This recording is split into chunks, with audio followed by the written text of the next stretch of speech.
Saya Tursinah dari SMP Negeri 2 Salem, calon guru penggerak angkatan 10 dari Kabupaten Brebes.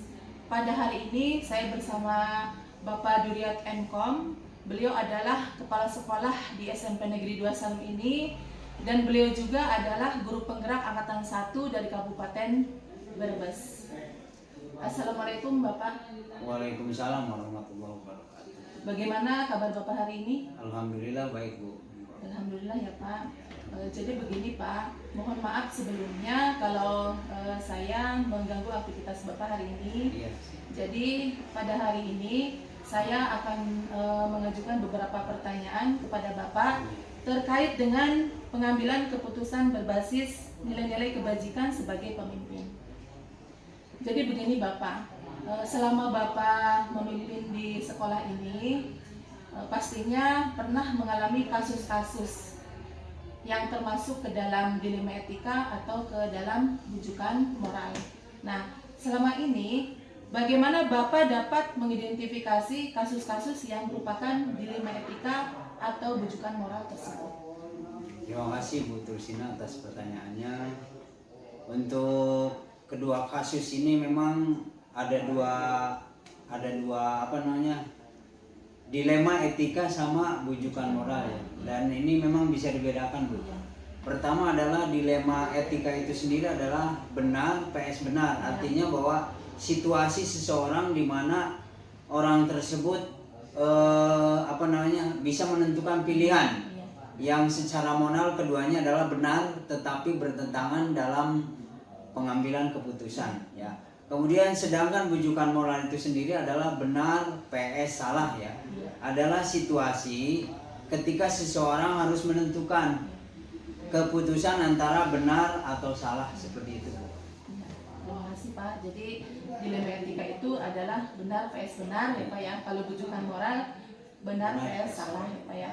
Ya, kemudian pertanyaan kedua Pak. Selama ini bagaimana Bapak menjalankan pengambilan keputusan di sekolah Bapak, terutama untuk kasus-kasus di mana ada dua kepentingan yang sama-sama benar atau sama-sama mengandung nilai kebajikan? Terima kasih. Selama ini dalam pengambilan keputusan dalam kasus ya, dua kepentingan yang sama-sama benar didasarkan pada rasa peduli ya, kemudian juga kasih sayang, kemudian juga dapat memikirkan dampak baik itu jangka pendek maupun jangka panjang seperti itu. Baik Bapak. Kemudian langkah-langkah seperti apa yang biasa Bapak lakukan selama ini? Ya, untuk langkah-langkah atau prosedur yang saya lakukan diantaranya adalah pertama adalah melihat siapa saja yang terlibat, kemudian nilai apa saja yang bertentangan, kemudian data dan fakta yang mendukung itu, serta melakukan uji kebenaran atau benar atau salahnya seperti itu. Baik Bapak. Kemudian pertanyaan yang keempat Bapak, hal-hal apa saja yang selama ini Bapak anggap efektif dalam pengambilan keputusan pada kasus-kasus dilema etika?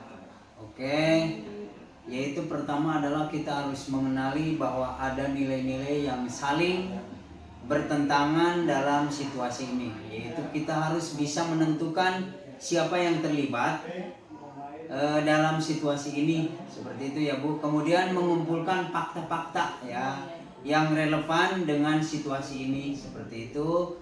Kemudian baru kita melakukan pengujian Bu. Pengujian benar atau salah, pengujian paradigma benar lawan benar seperti itu. Jadi pengujian menggunakan 9 langkah pengambilan keputusan ya Pak ya. Iya. Ya. Kemudian pertanyaan berikutnya Pak, hal-hal apa saja yang selama ini merupakan tantangan dalam pengambilan keputusan pada kasus-kasus dilema etika? Oke, hal yang merupakan tantangan adalah mempertimbangkan segala dampak yang ada gitu, kemudian berpikir dengan matang, kemudian juga jangan menuruti emosi. Jadi kita jangan emosi dulu, kemudian juga jangan terpengaruh oleh arahan nilai kebenarannya seperti itu. Betul sekali Bapak. Nah kemudian pertanyaan berikutnya Pak, apakah Bapak memiliki jadwal tertentu dalam sebuah penyelesaian kasus dilema etika? Apakah Bapak langsung menyelesaikan di tempat atau memiliki sebuah jadwal untuk menyelesaikannya? Nah, prosedur seperti apa yang Bapak jalankan? Untuk kasus-kasus yang ringan ini ya Bu ya, itu biasanya langsung diatasi berkomunikasi dengan pihak-pihak yang terkait. Kalau kasusnya berat itu biasanya harus diulang, jadi ada pemanggilan ulang seperti itu. Itu harus dilakukan secara terjadwal lah, itu seperti itu. Jadi tergantung kasusnya ya Pak ya. Ya, tergantung kalau kasus kasusnya. ringan berarti langsung ditangani ya. gitu. Kalau kasusnya berat berarti ya harus Ya, ada ya jadwal tersendiri ya. gitu ya Pak ya. Ya, kemudian berikutnya Pak, faktor-faktor apa yang selama ini membantu Bapak dalam pengambilan keputusan dalam kasus-kasus dilema etika? Faktor-faktor yang mempermudah saya dalam menangani kasus seperti itu biasanya saya melakukan koordinasi dengan misalnya tim, baik itu wali kelas, kemudian ada kurikulum, mungkin ada BK, mungkin kalau perlu melibatkan dari masyarakat luar itu juga kami libatkan seperti itu. Dan kemudian nanti hasilnya adalah berupa kesepakatan bersama seperti itu ya Bu. Ya, berarti intinya kerjasama kolaborasi dengan semua pihak ya Pak ya dalam menangani kasus-kasus tersebut ya Pak ya. Iya Bu. Ya, kemudian Bapak, dari semua hal yang telah Bapak sampaikan tadi, pembelajaran apa yang dapat Bapak petik dari pengalaman Bapak mengambil keputusan dilema etika? Ya, terima kasih memang untuk pembelajaran yang saya dapatkan. Memang semestinya kita harus berkomunikasi. Jadi ketika ada masalah kita komunikasikan, kemudian juga kita koordinasikan ya, supaya semua pihak itu bisa tahu bahwa pengambilan keputusan yang akhirnya bahwa akan memberikan dampak positif terhadap semua yang terlibat di dalam kasus-kasus tersebut seperti itu. Kemudian juga memang ini betul-betul harus artinya harus diatasi secara bersama gitu. Kemudian nanti hasilnya adalah hasil berupa kesepakatan seperti itu. Baik Bapak, sangat luar biasa sekali dengan berbincang-bincang dengan Bapak. Pengetahuan saya tentang penanganan kasus-kasus dilema etika ataupun bujukan moral menjadi bertambah. Terima kasih Bapak atas kesempatan yang diberikan dan waktu yang diberikan oleh Bapak. Terima kasih banyak. Sama-sama. Ya, terima kasih. Wassalamualaikum warahmatullahi wabarakatuh. Waalaikumsalam.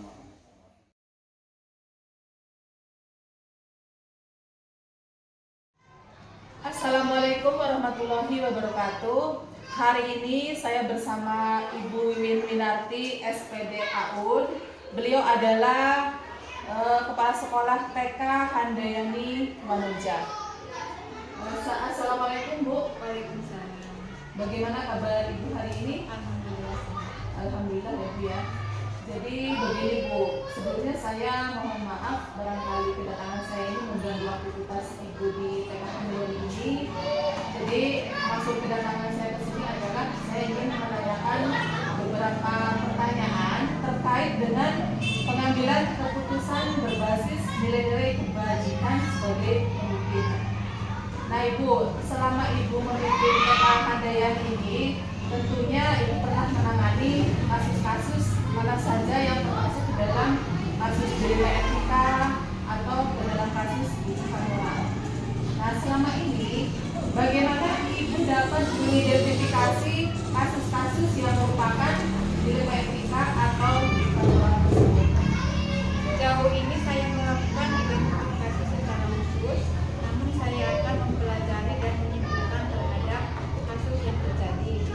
Kesimpulan tersebut akan saya gunakan sebagai bahan tindak lanjut pengambilan keputusan baik dilema etika maupun bujukan moral. Nah, selama ini bagaimana Ibu menjalankan pengambilan keputusan di sekolah Ibu, terutama untuk kasus-kasus di mana ada dua kepentingan yang sama-sama benar atau sama-sama mengandung nilai kebajikan?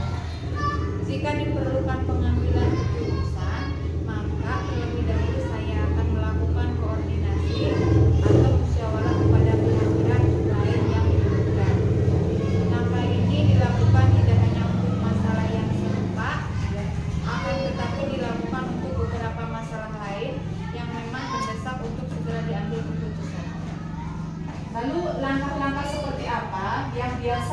lakukan selama ini? Dalam mengambil keputusan saya tidak memiliki prosedur yang baku. Akan tetapi saya akan selalu mengusahakan kepada jalan musyawarah mufakat. Apabila diperlukan saya akan melibatkan orang tua wali atau bercurah pendapat kepada orang yang lebih kompeten. Namun demikian saya akan selalu mengedepankan skala prioritas. Mengutamakan prioritas gitu ya. Nah, berikutnya, hal-hal apa saja yang selama ini Ibu anggap efektif dalam pengambilan keputusan pada kasus-kasus dilema etika tersebut? Saya akan mengumpulkan fakta-fakta yang relevan berkaitan dengan permasalahan. Setelah dilakukan pertimbangan, saya matang baru kemudian diambil sebuah keputusan. Tentunya pada saat yang sama diperlukan secara berpikir yang jernih agar keputusan yang diambil tepat. Cara ini mungkin efektif untuk pengambilan keputusan selain masalah terkait dilema etika maupun rujukan moral. Ya, baik Bu. Berikutnya, hal-hal apa saja yang selama ini merupakan tantangan dalam pengambilan keputusan pada kasus-kasus dilema etika tersebut? Ketika berhadapan dengan guru yang lebih senior Ya. yang belum tentu sepaham, Ya. saya merasa canggung. Ya. Saya sadar lama-kelamaan rasa itu akan hilang. Pada awalnya itu bukan hal mudah, butuh waktu untuk mengatasi rasa kecanggungan itu. Baik Bu, pertanyaan berikutnya, apakah Ibu memiliki jadwal tertentu dalam sebuah penyelesaian kasus dilema etika? Apakah Ibu langsung menyelesaikan di tempat atau memiliki sebuah jadwal untuk menyelesaikannya? Lalu prosedur seperti apa yang Ibu jalankan? Saya tidak memiliki jadwal tertentu dalam sebuah penyelesaian kasus dilema etika. Apabila kasus tersebut menuntut untuk segera diselesaikan, maka akan segera diselesaikan. Namun tidak jarang saya menjumpai proses penyelesaian membutuhkan musyawarah atau bahkan harus belajar pada yang lebih kompeten. Baik Bu, berikutnya faktor-faktor apa yang selama ini membantu Ibu dalam pengambilan keputusan dalam kasus-kasus dilema etika? Sejauh ini seorang atau faktor yang mempermudah saya adalah teman ataupun orang yang lain kompeten terhadap teman ataupun orang yang lebih kompeten terhadap topik masalah tersebut. Apabila menghadapi masalah namun saya tidak memiliki pandangan mengenai sosok yang mempermudah tersebut akan memiliki jalan musyawarah. Saya yakin bahwa sering bertemu dengan masalah maka pengalaman akan semakin kaya dan tentunya kemampuan dalam pengambilan keputusan juga akan meningkat. Baik Bu, jawaban-jawabannya sangat luar biasa sekali ya Bu ya. Nah kemudian Bu, dari semua hal yang telah disampaikan tadi, pembelajaran apa yang dapat Ibu petik dari pengalaman Ibu mengambil keputusan dilema etika tersebut? Dalam pengambilan keputusan baik sebelum proses pengambilan dan pasca pengambilan kita harus sabar. Ya. Menurut saya penting untuk senyum dalam setiap kondisi perasaan. Selain itu, dalam proses akan sangat membantu jika ada sebuah kerjasama yang baik kantor pemangku kepentingan. Ya, berarti mengutamakan senyum, sabar ya Bu, kemudian kerjasama yang baik dengan sesama teman itu yang bisa Ibu lakukan gitu ya dalam pengambilan keputusan tersebut ya. Baik Bu, sudah beberapa pertanyaan sudah terjawab semua ya, alhamdulillah ya Bu ya. Terima kasih atas waktu yang telah diberikan oleh Ibu untuk saya menanyakan hal-hal yang ingin tadi saya sampaikan. Alhamdulillah sudah terjawab semua dan ini menambah wawasan dan pengetahuan bagi saya. Terima kasih ya Bu ya atas waktunya ya.